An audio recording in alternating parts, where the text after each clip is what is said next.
Hello student, this is अरमान सिंह और आज हम पढ़ने वाले 10th class science metals and non metals, धातु और अधातु। इस चैप्टर को हम बहुत ज्यादा इजी वे में करने वाले हैं, बहुत ज्यादा मजा आने वाला है। इस चैप्टर का जो नोट्स है वो आपको डिस्क्रिप्शन में अवेलेबल है, आप वहां से इसको डाउनलोड कर सकते हैं और नोट कर सकते हैं, ताकि आपको इसको जो चैप्टर हम खत्म करेंगे तो इसको जो जितने भी कॉन्सेप्ट में बताने वाला सबको लर्न करने में आपको इजी हो। तो स्टार्ट करते हैं अपनी क्लास।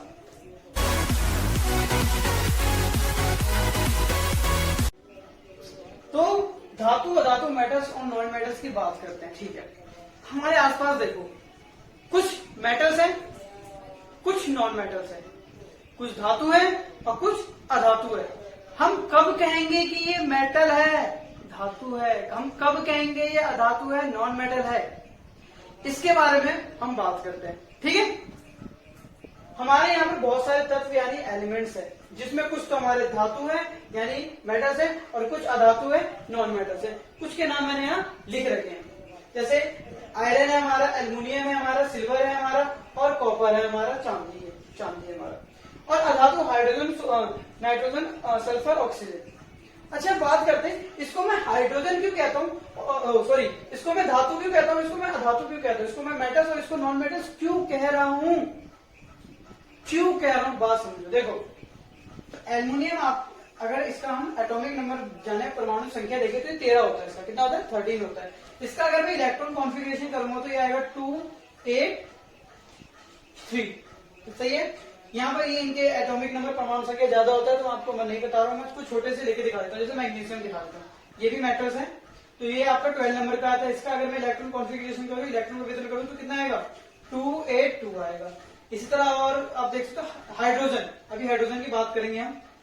ठीक है, याद रखना, जिसके घर फुल होते हैं, वैलेंसी फुल होते हैं, जिनके घर में इलेक्ट्रॉन ना दे सकते हैं ना ले सकते हैं, जैसे हीलियम, 2 इलेक्ट्रॉन है और पहले घर में 2 ही होते हैं, इसलिए क्या होता है, ये हमारा ना तो मेटल्स होता है ना नॉन मेटल्स होता है। ठीक है, ये मेटलॉइड्स होता है, धातु होता है, इसके बाद में बात करेंगे। ठीक है, तो आगे देखते हैं, ये हो गया। इस तरह अगर आपको बता दूं मैं और भी मेटल्स, सोडियम की बात कर लो, Na, ये आपका 11वें नंबर पे आता है और इसका 2 8 1 हो गया। ये मैंने क्या लिखा, देखो क्यों बता रहा हूं। देखो, अगर लास्ट सेल में, लास्ट घर में, लास्ट कक्ष के अंदर अगर इलेक्ट्रॉन हमारे वैलेंस सेल के अंदर हमारे संयोजक इलेक्ट्रॉन अगर 1 हो, 2 हो और 3 हो, तो हमारा धातु यानी मेटल्स होता है। बात आई समझ में? हाँ, लेकिन अब बात करते हैं हाइड्रोजन की बात करते हैं, तो हाइड्रोजन का तो एक ही होता है पहले नंबर पे, तो इसको कहाँ रखना चाहिए? मेटल्स के अंदर। लेकिन ये एक एक्सेप्शन है, अपवाद है, ये हमारा क्या होता है, ये अधातु होता है, नॉन मेटल्स होता है। बहुत सारी चीजें ऐसे जहां देखोगे ये चीज फॉलो नहीं करते, अधिकतर केसों में तो फॉलो करते हैं, कुछ केसों में क्या होता है, उनके घर में इलेक्ट्रॉन नहीं होते लेकिन फिर वो अधातु होते हैं, नॉन मेटल्स होते हैं। ये अभी अच्छे से हम डिस्कशन करेंगे अभी आगे जाके। लेकिन अभी आपको इतना ध्यान में रखना है कि अगर 1 2 3 इलेक्ट्रॉन होते हैं तो हमारे धातु यानी मेटल्स होते हैं। और अगर मैं बात करूं, अब यहाँ पर देख लो, नाइट्रोजन की बात करते हैं। नाइट्रोजन हमारा 7 नंबर पे होता है, परमाणु संख्या यानी प्रोटॉन नंबर, इसका एटॉमिक नंबर हमारा कितना होता है, इसका 7 होता है। तो इसको अगर मैं इलेक्ट्रॉन कॉन्फ़िगरेशन करूं तो कितना होगा? 2 5 होगा। वहीं में अगर सल्फर की बात करूं तो ये आपका 16 नंबर पे आता है। इसको अगर करेंगे तो 2 आ जाएगा आपका और 8 आ गया और 6 आ गया। ठीक है, इस तरह अगर मैं क्लोरीन ले लेता हूँ, एक क्लोरीन ले लेता हूँ, अगर इसकी 17 नंबर पे आता है 2 8 7। जी हाँ, जिनके लास्ट में 5 आए, 6 आए, 7 आए, वो हमारे होते हैं क्या? नॉन मेटल यानी अधातु होते हैं। अगर लास्ट घर में, लास्ट सेल में 5 6 7 आए। ठीक है, 4 आता है तो वो 4 को अगर देखा जाए तो वो भी हमारे मेटल्स के अंदर आ जाता है। लेकिन अगर कार्बन की बात करें तो ये हमारा मेटल्स नहीं होता। ठीक है, बेसिक सा बता रहा हूं मैं अभी आपको। ठीक है, इसको बस समझना है।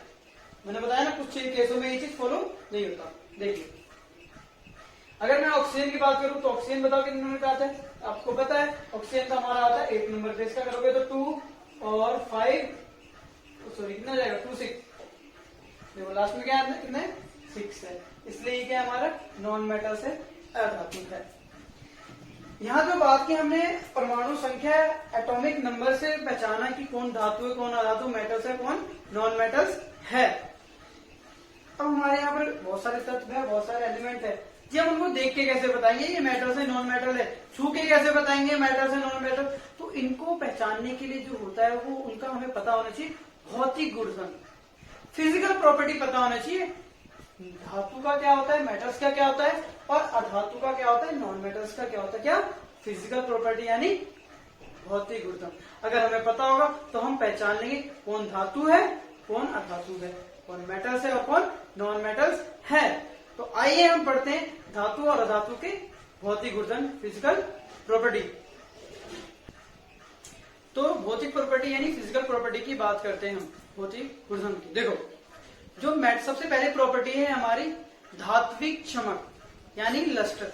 अगर मैं मेटल्स की बात करूं तो जो हमारे मेटल्स होते हैं ये क्या होता है, इनके जो सरफेस होता है शाइनिंग होती है, ये चमकदार होते हैं। वहीं अगर नॉन मेटल की बात करूं तो वो शाइनिंग सरफेस नहीं होता उनका, ठीक है, वो चमकदार नहीं होते। यानी जो चीज मेटल होते होंगे वो चीज नॉन मेटल नहीं होते। जो धातु जो प्रॉपर्टी रखता है, गुणधर्म रखता है, वो अधातु वो प्रॉपर्टी गुणधर्म नहीं रखता, याद रखना। सेकंड प्रॉपर्टी देखते हैं, हम बात करते हैं कठोरता की यानी हार्डनेस की।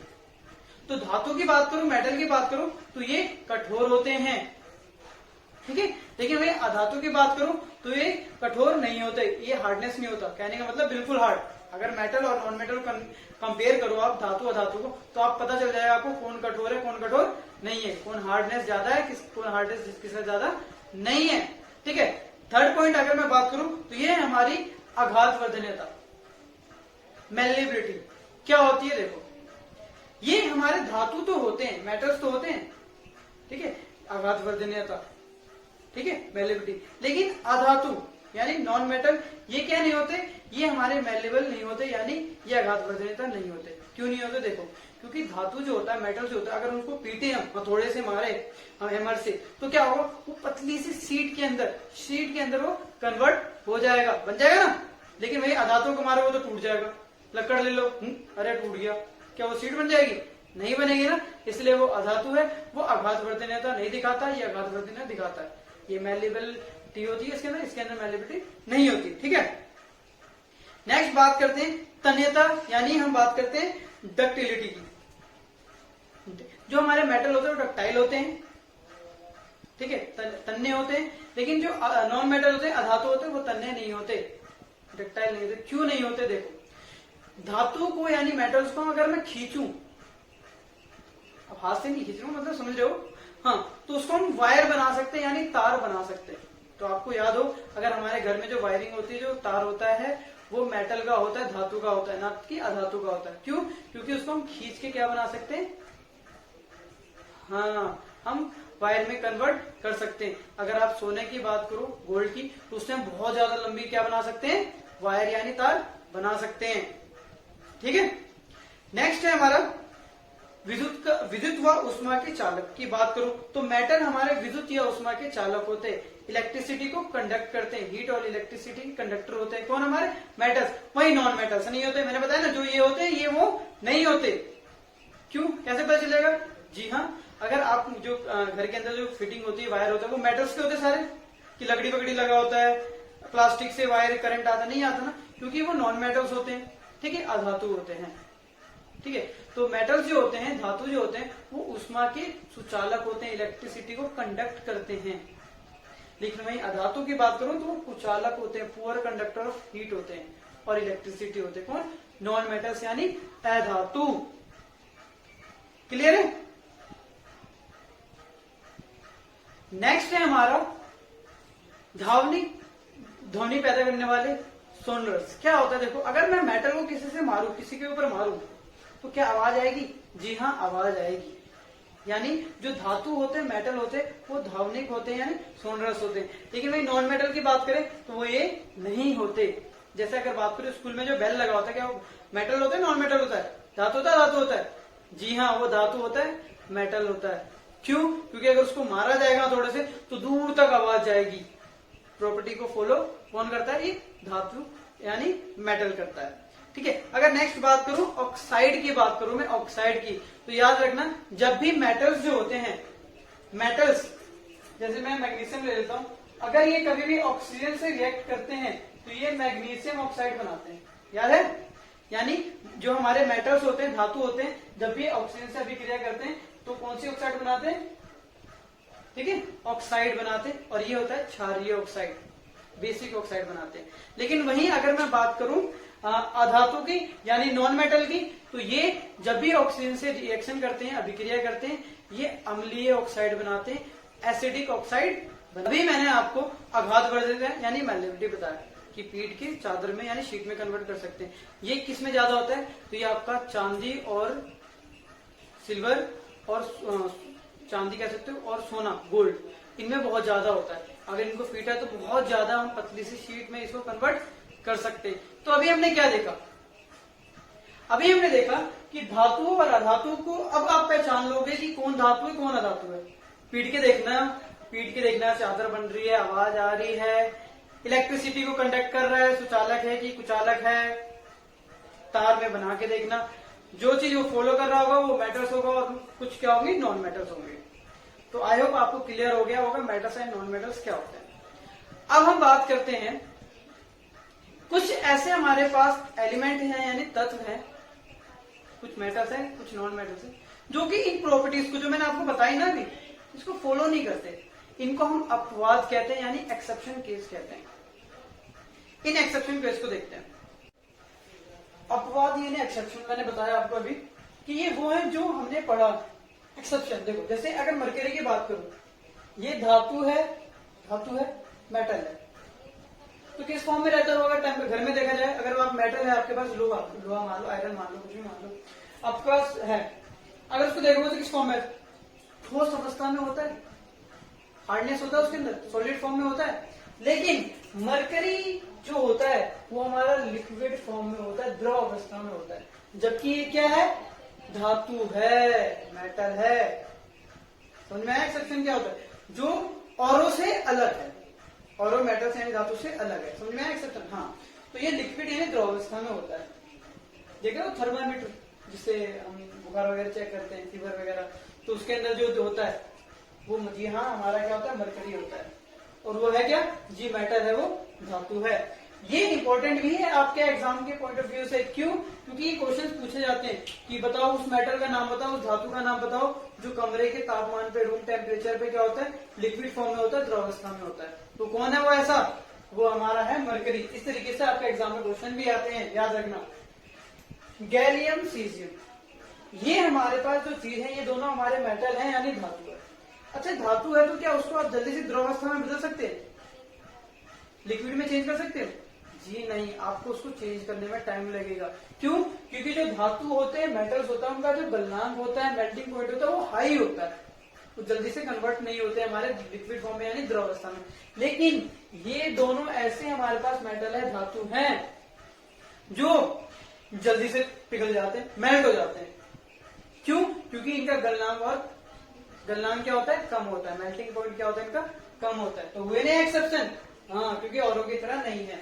इस तरह आयोडीन, ये हमारा अधातु होता है, नॉन मेटल होता है। लेकिन ये प्रॉपर्टी कैसे रखता है पता है? गुण कैसे इसके? धातु की तरह है, मेटल की तरह है। क्या? देखो अभी मैंने बताया आपको, जो धातु होते चमकदार होते हैं, मेटल चमकदार होते हैं, अधातु चमकदार नहीं होते। जो अधातु होते हैं हमारे पास नॉन मेटल, वो शाइनिंग होते नहीं होते। लेकिन ये अधातु है, नॉन मेटल है, लेकिन क्या है? चमकदार है, शाइनिंग सरफेस है, इसका साइन चमकता रहता है। ये कौन? आयोडीन। तो हुआ ना और अधातु से और नॉन मेटल से अलग? जी हाँ। और देखते हैं कुछ एक्सेप्शन, अपवाद और भी है हमारे, जैसे कार्बन की बात करते हैं। कार्बन एक अधातु है, नॉन मेटल है, लेकिन फिर भी देखो क्या खासियत है इसकी। देखो इससे हीरा बना है हमारा, इसलिए इसको एलोट्रॉप्स ऑफ कार्बन लिखा है मैंने, कार्बन के अप्रोप, यानी ये कार्बन से ही बने। इन सभी तीनों के अंदर हीरा यानी डायमंड, ग्रेफाइट और C60 बकमिंस्टर फ्लोरीन, ये जो तीनों चीज हैं आपके, ये तीनों चीज हमारे कार्बन से ही मिलकर बने। इसके अंदर भी कार्बन है, ग्रेफाइट में भी कार्बन होता है, और हीरा यानी डायमंड में भी कार्बन होता है, यानी कार्बन के एलोट्रॉप्स हैं। ठीक है, अप्रूप है। अब इनकी खासियत क्या है? देखो ये बना कार्बन से, लेकिन इलेक्ट्रिसिटी को कंडक्ट करता है, विद्युत का सुचालक होता है। अगर आप पेंसिल में मौजूद है तो ये आपकी जो पेंसिल होती है ना लिखने वाली, इसके अंदर होता है ग्रेफाइट। अगर आप इसको बोर्ड के अंदर लगाओगे तो आपको करंट लगेगा जोर का, क्योंकि इलेक्ट्रिसिटी को कंडक्ट करता है। लेकिन वही ये भी कार्बन का प्रूफ है, हीरा यानी डायमंड, लेकिन ये इलेक्ट्रिसिटी को कंडक्ट नहीं करता, इलेक्ट्रिसिटी फ्लो नहीं करता। इसके बारे में इस चैप्टर, कार्बन का चैप्टर है 4, उसमें मैं डिटेल में बताने वाला हूं क्यों नहीं करता, ठीक है। और ये C60 ये आपकी इसमें बुक इस चैप्टर में नहीं है, लेकिन मैंने फिर भी लिख दिया आपको, बाकी हम 4 चैप्टर में पढ़ेंगे। ये C60 बकिंगस्टर फ्लूइड, ठीक है, यानी ये इलेक्ट्रिसिटी कंडक्ट करता है लेकिन अधातु है, बताया ना भी नॉन मेटल है, ये भी अधातु है नॉन मेटल, लेकिन ये इलेक्ट्रिसिटी को कंडक्ट नहीं करता। यानी हमने यहाँ देखा कि इसके अप्रूव औरों से अलग है, औरों से अलग है, इसलिए इसको कहाँ रखा गया, एक्सेप्शन यानी अपवाद में। ये आपके एग्जाम में आ जाता है। एक ये भी आ जाता है कि ऑप्शन में आ जाता है आपको, क्योंकि आजकल ऑब्जेक्टिव क्वेश्चन सारे एग्जाम के अंदर 2019 से आपका पैटर्न चेंज हुआ, मैं बार बार बता रहा हूँ। तो उसमें क्वेश्चन आया था कि कार्बन के अप्रूव बताओ, एलोट्रोप्स बताओ, उसमें आपको बहुत सारे दे रखे थे जो नहीं है, और उसमें एक ये दे रखा था C60। अभी अधिकतर बच्चों को पता ही नहीं, क्योंकि इतना अजीब सा कौन जाएगा उसको याद करने, कौन जाएगा पढ़ने के लिए। और 3 तो जो थे वो इसके अप्रूव नहीं थे, लेकिन एक था इसका आंसर C60 बकिंगस्टर फ्लूइड। अब जिसने पढ़ा होगा उसी को तो पता होगा ना कि क्या होता है। हाँ, तो आपको पता चल चुका है, इसको याद कर लेना कि ये कार्बन का अप्रूव होता है, एलोट्रोप्स होता है, ठीक है, आता है एग्जाम में। हाँ, अब कुछ और भी फिर देख लेते हैं। हमारे पास लिथियम, सोडियम, पोटेशियम, ये तीनों जो है हमारे मेटल्स होते हैं, यानी धातु होते हैं। लेकिन क्या आप धातु को चाकू से काट सकते हो? मेटल्स को नहीं काट सकते ना। लेकिन इनकी खासियत है ये इतने मुलायम होते हैं कि आप इनको आराम से काट सकते हो। तो क्या ये और मेटल्स की तरह है, धातु की तरह है? नहीं, इसलिए ये क्या है, अपवाद है, यानी एक्सेप्शन है। तो यहाँ जो मैंने आपको सारे अपवाद यानी एक्सेप्शन बताए, इनको एज इट इज आपको समझ के, रटना नहीं, समझना है, रटोगे तो भूल जाओगे। इसको ऐसा मैंने जो नोट्स बनाए उसको लिखो, अच्छे से याद करो, रटना नहीं, याद करो, क्योंकि आगे जाके आपको काम आने वाला है ये सारी चीज। इसको ऐसे लेके चलो साइंस को, ठीक है, इंटरेस्ट है, अपने डेली चीजों को आसपास से रिलेट करके चलो। सोडियम, पोटेशियम है हमारे पास, ये इनको काटा जाता है, ग्रेफाइट, अरे इसमें तो इलेक्ट्रिसिटी फ्लो होती है, लेकिन ये अधातु है, नॉन मेटल है। डायमंड याद रखो, ऐसे करके याद रखो। मरकरी डॉक्टर के पास होता है, बताओ उसके अंदर होता है, लेकिन किसके अंदर, लेकिन वो होता है मेटल, लेकिन देखो बहर है। तो इसको रिलेट करके, आसपास की चीजों से रिलेट करके चलोगे तो साइंस बहुत ज्यादा इजी है। 100% स्कोर करना है आपको, हाँ, 95 अबव। देखते हैं नेक्स्ट। अभी हमने पढ़ा धातु यानी मेटल की भौतिक गुणधर्म यानी फिजिकल प्रॉपर्टी के बारे में, कोई दिक्कत नहीं। अब हम यहाँ पर पढ़ने वाले हैं धातु की रासायनिक गुणधर्म के बारे में, यानी जो मेटल्स हैं हमारे उसकी केमिकल प्रॉपर्टीज की। फिजिकल यानी भौतिक पढ़ ली, अब केमिकल यानी रासायनिक पढ़ने वाले हैं, ठीक है। तो रासायनिक के बारे में बात करते हैं। देखो हम क्या करेंगे, सबसे पहले जो धातु है हमारे पास मेटल है, हम उसको ऑक्सीजन से रिएक्ट कराएंगे।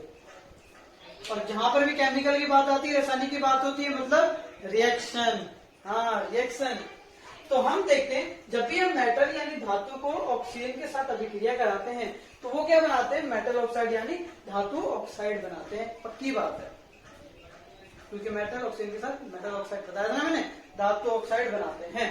तो देखो कॉपर यहाँ पर मेटल है, धातु है, इसको मैंने ऑक्सीजन के साथ रिएक्शन कराया तो ये क्या बना है, कॉपर ऑक्साइड, और ये होता है काले रंग का, ठीक है। इस तरह एल्युमिनियम हमारा धातु है, मेटल है, इसको जब मैंने ऑक्सीजन से रिएक्शन कराई तो क्या बनाया, एल्युमिनियम ऑक्साइड, ठीक है। तो ये हमारा बना, यानी जब भी मेटल यानी धातु ऑक्सीजन से रिएक्शन करेगा तो धातु ऑक्साइड यानी मेटल ऑक्साइड ही बनाएगा। लेकिन कुछ हमारे मेटल्स जो है ना, धातु हमारे पास जो है, वो अलग अलग तरीके से रिएक्ट करते हैं।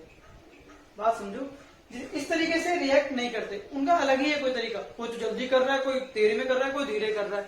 जी हाँ, देखिए ये मासे हमारे सोडियम और पोटेशियम है, इतने चालाक है कि ऑक्सीजन मिलती फटाफट आग लग जाती है इसके अंदर। यानी सोडियम पोटेशियम ऐसे हमारे पास है चीज, अगर इनको खुले में रख दिया जाए, ओपन में छोड़ दिया जाए इनको, तो ये जल्दी से क्या करते हैं, बर्न हो जाते हैं, जल जाते हैं, आग लग जाता है। तो क्या इनको खुले में छोड़ना सही है? तो भाई कहाँ रखे इसको? जी हाँ, इसको हम रखते हैं केरोसिन ऑयल के अंदर, जो मिट्टी का तेल होता है उसके अंदर डुबो कर रखते हैं। ताकि अब मिट्टी के तेल ऑयल के अंदर रहेगा तो उसके अंदर ऑक्सीजन तो है थोड़ी ना तेल के अंदर, तो ये वहां पर पड़े रहते हैं। मतलब समझ में आई बात। ये इंपॉर्टेंट क्वेश्चन भी है आपका एग्जाम में आता है कि क्यों वाई जो हमारा सोडियम पोटेशियम होता है इसको पैराफिन ऑयल के अंदर मिट्टी के तेल के अंदर क्यों डुबो के रखा जाता है, एग्जाम में क्वेश्चन आता है। समझ में आया क्यों रखा जाता है? ताकि ये जल्दी से रिएक्ट ना हो, बर्न ना हो, आग ना पकड़े जल्दी से। समझ में आया? हाँ। मैग्नीशियम, एल्यूमिनियम, जिंक और लेड, पीवी, ये चीज ऐसे जो धीरे धीरे रिएक्ट करते हैं, लेकिन धीरे से करते हैं और क्या बनाते हैं? जी हाँ, ऑक्साइड बनाते हैं। जैसे हमने पढ़ा था ना फर्स्ट चैप्टर में, और अभी मैग्नीशियम को ऑक्सीजन से रिएक्शन कराओगे तो क्या बनाएगा? मैग्नीशियम ऑक्साइड बनाएगा।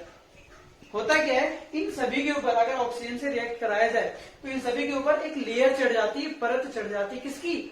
ऑक्सीजन की। समझ में आई बात? हाँ, जो इनको दोबारा से ऑक्सीजन से रिएक्शन करने से बचाती है। Fe यानी आयरन, ये क्या होता है? अगर इसको आप बर्न करोगे, जलाओगे तो नहीं जलेगा, लेकिन हाँ लफ्टों के अंदर आपको बहुत ज्यादा ज्वाला है, उसके अंदर इनके कणस वगैरह को डाल दोगे आयरन के, तो वो फटाफट आग पकड़ने लग जाएगा। ये प्रॉपर्टी इनकी खासियत है। अगर मैं यहाँ पर चांदी सोने की बात करूं, गोल्ड सिल्वर की बात करूं, तो ये दो ऐसे हैं, इनको कितने भी ऑक्सीजन में डाल दो कुछ फर्क नहीं पड़ने वाला इनको, चाहे कितने भी ऑक्सीजन में के साथ रिएक्शन करा दो, ये रिएक्ट ही नहीं करते। ये अभी जैसे हैं वैसे ही रहेंगे, लेकिन है मेटल, धातु। लेकिन हमने क्या पढ़ा? धातु रस जब भी ऑक्सीजन से विक्रिया करता है तो मेटल ऑक्साइड बनाता है, लेकिन ये नहीं करते भैया, याद रखना, ये ऐसा काम नहीं करते। समझ में आया? तो ये थी हमारी कुछ मेटल जो थोड़े से अलग हैं, हटके हैं, तो इनको हटके ही याद करना है। मैं हर चीज रिलेट करके बता रहा हूं आपको, अलग करके बता रहा हूं ताकि आपका क्लियर हो। एग्जाम में क्वेश्चन कैसे बनाए जाते हैं आप सोच भी नहीं सकते, वो तो हम बाद में इंपॉर्टेंट क्वेश्चन करेंगे, चैप्टर की तो बताऊंगा मैं कैसे बनेंगे, लेकिन मैं यहाँ बताया था आपको चीजें यही होती, आपको एज इट इज पढ़ने जाना है। क्वेश्चन बनेगी कैसे वो मैं आपको इंपॉर्टेंट जो टॉपिक आएगा आपका इंपॉर्टेंट क्वेश्चन का उसमें मैं बता दूंगा आपको, ठीक है? तो रटना नहीं, अच्छे से याद करना। इसके आगे का जो है वो हम नेक्स्ट वीडियो में देखेंगे, पार्ट सेकेंड में, ठीक है? कोई भी डाउट है, कोई भी क्या है, आप कमेंट कीजिए मुझे, ठीक है? ग्रुप में ऐड होइए मेरे साथ, ठीक है? मिलते हैं नेक्स्ट क्लास में नेक्स्ट कॉन्सेप्ट के साथ।